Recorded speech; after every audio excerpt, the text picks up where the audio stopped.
Well, I want to go back even a little further and talk about your backgrounds. Like Ice, I know you were born Tracy Merrow in New Jersey. Tracy Loren Merrow. An only child. Yeah, I was born, my mother and father, no other brothers or sisters. And my mother passed when I was in the 3rd grade. My father died when I was in the 7th grade. And that's when I was living in New Jersey. Right. And I was shipped to LA to live with his sister when I was in the 7th grade. So I was orphaned young and moved to a relative. How was that transition for you? I got tricked. They didn't really tell me I was gonna leave. So what they did, they said, you're gonna go to LA for the summer. And they shipped on my clothes.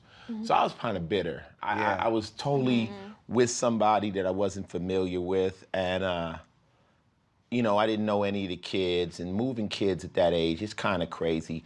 But once school started and I met new friends, and I was okay with it. Yeah. So it was interesting. Now, Coco, does this blow your mind that all this happened before you were even born?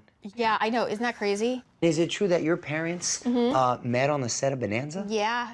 They cool. both met when they were 14 years old on the set because they were in the industry. Yeah. But the funny thing is how we found out. My sister and I are very, very, very close. We're sitting there, we're clicking through the channels, and we see a kid fighting with another kid, and we're like, oh, that looks like Dad. Like if Dad was little, that looks like him.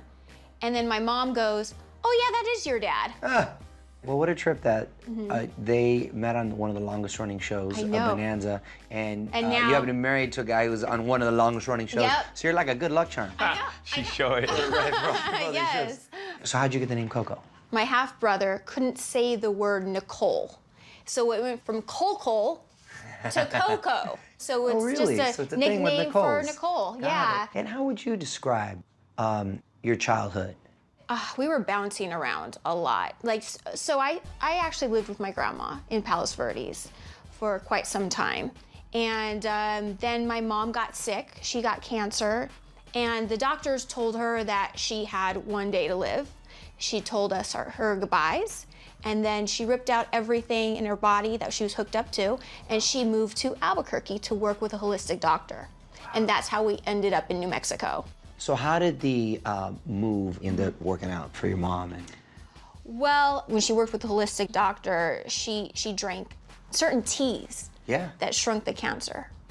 And it's pretty amazing. It's a miracle. And today she's still living. So that was 20-something years ago. Healthy as hell, feeling great. Yeah. Wow, that's awesome to hear. Yeah.